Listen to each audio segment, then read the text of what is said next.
Republicans need to get out in front of Joe Biden's decision to authorize the deployment of up to 3,000 reservists to Europe.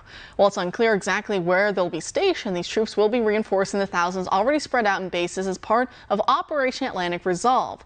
Now you can see why Russia's Vladimir Putin is no fan of NATO expansions toward his border, especially with talk of bringing his red line nations, Ukraine and Georgia, into the fold officially, because that means Western missiles and men are on his border. Like it or not, but that's just a fact of life we should take into consideration when dealing with another nuclear power. Diplomacy is supposed to be about negotiating compromise for both parties, avoiding needless provocation, but still leaving oneself with the upper hand. Yes, it's a very difficult balance to strike, but the fruits of that labor are more than worthwhile. But just yesterday, while Congress was deliberating on amendments to add to the $886 billion 2024 National Defense Authorization Act, only 129 Republicans and no Democrats were willing to vote for a mission statement to limit the scope of U.S. involvement in Ukraine. That means over 300 members of Congress, mostly Democrats, are against avoiding the possibility of another endless war. But for all this poking of the Russian bear, you'd think they would be smarter about putting the cart before the horse, because we're in the middle of a massive retention and recruitment crisis, leaving the Army especially down by thousands of soldiers. This comes through loud and clear on Biden's Thursday order, because it authorizes the deployment of hundreds of retired reservists, a tacit admission of our lack of manpower. These twin crises of retention and recruitment shortfalls can be chalked up to years of tension between the grunts, the boots, and their command structure, of poor living conditions and wages, of enduring faulty equipment that needlessly takes young lives because the defense industry, the generals vying for those jobs after leaving the military, and members of Congress all think that those deaths are not worth it to spend extra money on adding, say, safety features, mandatory and civilian cars to military vehicles, or getting rid of Ospreys or dangerously outdated AAVs, which sink during exercises, drowning Marines and sailors alike. Instead, they'd rather spend billions on shiny, high-tech equipment that'll never even see the light of day in a massively over-budgeted and delayed program, or will rot like the equipment we left behind for the Taliban in Afghanistan, where most of those military vehicles had never even been driven and had just been sitting out in the hot sun until Kabul fell. I mean, priorities, people. For these reasons and others, suicide has become a massive problem for both active duty service members and veterans. And so far, the DoD's response has just been to pay for drag shows and abortions. Like that'll solve anything. In fact, it only makes things far, far worse, adding to spiritual misery. Thankfully, with today's passage of the NDAA, in which 4 Democrats flipped to join Republicans in sending it to the Senate for an uphill battle, they were able to block funding for corrosive programs within the military that pay for abortion, for transgender mutilation surgeries, and DEI measures. At the same time, hats off to Alabama Senator Tommy Tuberville for blockading the congressional approval of the acting Marine Corps commandant over the abortion issue.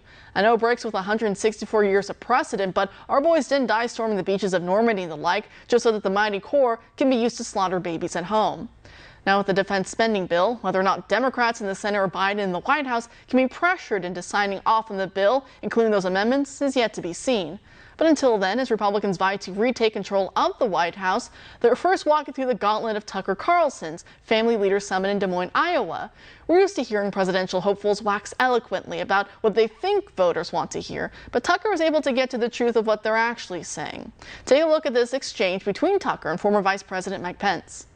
The Biden administration has been slow in providing military support. Make no mistake about this. We promised them 33 Abrams tanks in January. I heard again 2 weeks ago in Ukraine, they still don't have them. We've been telling them we'll train their F-16 pilots, but now they're saying maybe January we'll let somebody transfer some jets. I'm sorry, Mr. Vice President, have you, I know you're running for president. You are distressed that the Ukrainians don't have enough American tanks. Every city in the United States has become much worse over the past 3 years. Yeah. Drive around. There's not one city that's gotten better in the United States. And it's visible. Our economy has degraded. The suicide rate has jumped. Public filth and disorder and crime have exponentially increased. And yet, your concern is that the Ukrainians, a country most people can't find on a map, who've received tens of billions of U.S. tax dollars, don't have enough tanks. I think it's a fair question to ask, like, where's the concern for the United States in that? Well, it's not my concern. What's an admission? That's the look of a man talking to his donor class because he knows where his bread is buttered. Join us now to discuss his retired Marine infantryman John Byrnes, Deputy Director of Concerned Veterans for America. John, thanks for being here tonight. Kara, thank you for having me. It was great to talk to you and your audience. Great. So talking about Biden and the deployment now of up to 3,000 service members to Europe, you tweeted in response, and I have it here in part, you say, America is not at war, so why is POTUS authorizing reserve activations? If there is a national emergency, he owes it to the American people to explain the threat. Can you talk to us about some of your response to what we're seeing right now from the Biden White House? Well, I stand by what I said last night. I think it's very concerning. Concerned Veterans for America thinks it's very concerning.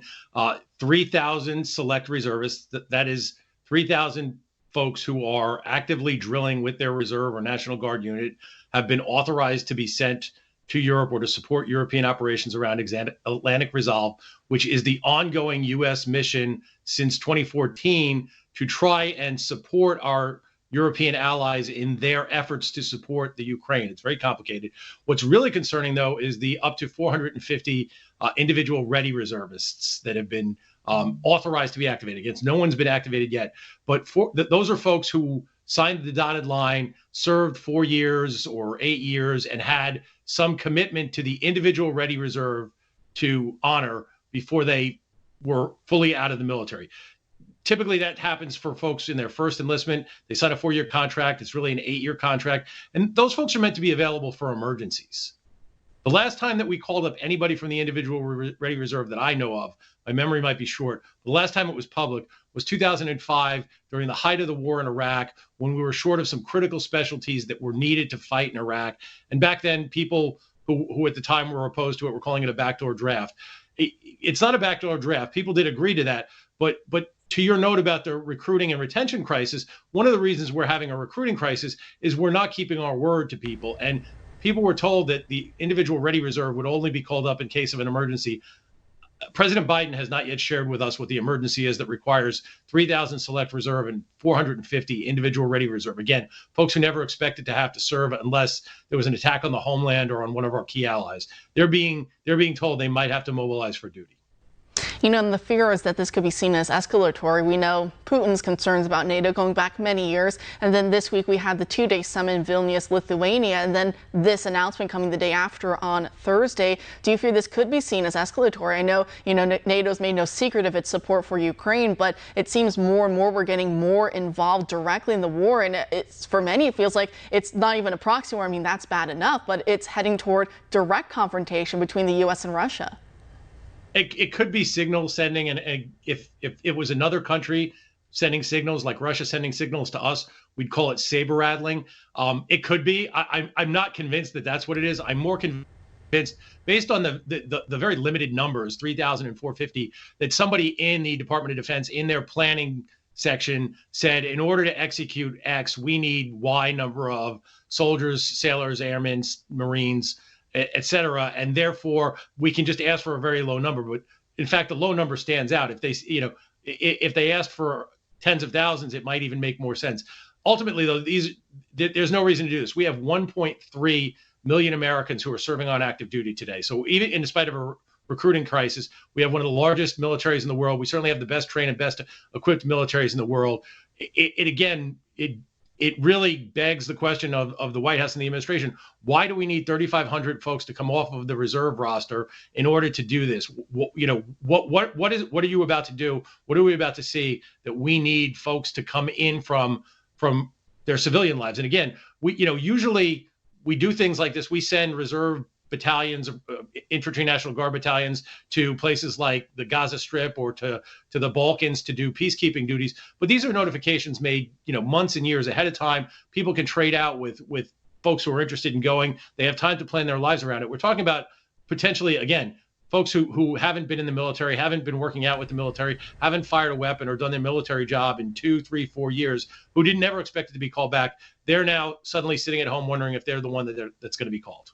Yeah, I've heard some people reach out. They say, hey, that's me. I could be one of those people. And it shows that this war is, back in the day, I guess early last year, I think many people thought it kind of seemed almost like a video game, something that we're watching unfold over there. But more and more, as we've grown in our involvement, it now is directly affecting, people here. And I think perhaps it's going to bring this more home for a lot of people, that there are consequences to this. We are positioning ourselves against a nuclear power, and this could keep spiraling. John, thank you so much for joining us tonight.